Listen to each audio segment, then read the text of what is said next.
Mr. Chairman. Mr. Manger, you stated in your testimony that the delinquency rates are very low on SBA poultry loans. I think you mentioned 0.3% compared to others, right?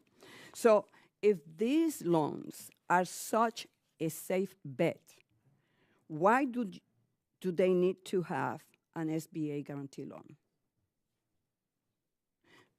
So are you telling me that they are so good and they make so much sense?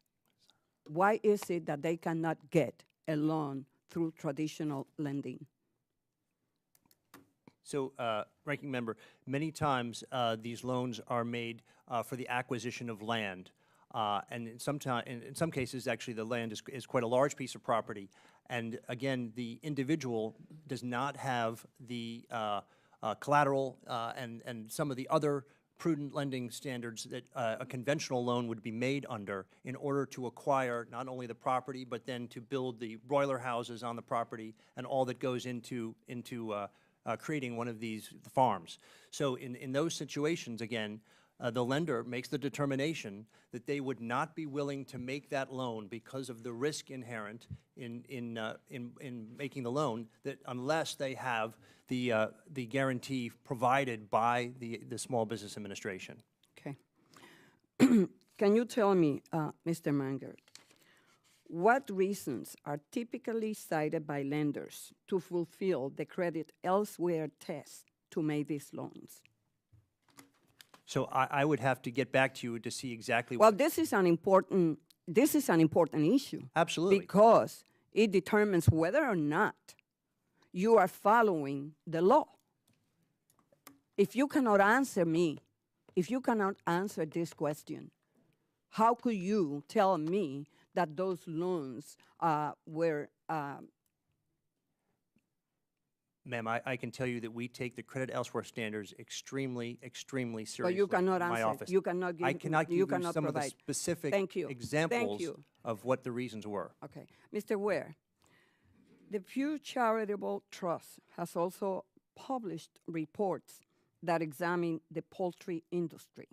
They stated that government subsidies were a significant driver of the growth we have seen over the past years. 50 years. Did your investigators find many instances of non-government-backed lending in the poultry growth industry? We did not. Are either of you concerned the growth of SBA involvement in poultry farms is pushing traditional lending out of this market? If I was to answer that is probably a viable concern, but it wasn't the focus of our review. So, Mr. Manger. Ma'am, as I stated in my opening statement, this is only 1% of the overall 7A portfolio, representing 1.7% of the dollars. How much dollars? 1.7% of the overall portfolio is in dollars. And that is not crowding out other businesses that need to access capital. The poultry industry is not crowding out. That's not my concern. My concern is if you comply with the credit elsewhere test. That's my concern. And I can give you one reason probably why a lot of these loans were made this way, because many of the loans were given a longer term than a conventional loan would offer. And that is one reason in credit elsewhere where we allow for an SBA loan to be made, because the ability to repay the loan by the small farmer needs a longer term, and it would not be available in a conventional loan. It's only available in an SBA loan. So that is one of the reasons in credit elsewhere why these loans would be eligible, because in some instances the term of the loan was up to 21 years. So let me ask you this question. Yeah. Should there be similar requirements aligning contract length with poultry loan length to protect the farmers and taxpayers? As a matter of fact, I'll just restate what we did in the SOP that became effective on January 1st of this year. We have now limited the term of the loan to 15 years, tying that to the life of the useful equipment. In this case, it would be the broiler houses. That was not the case before January 1st of this year.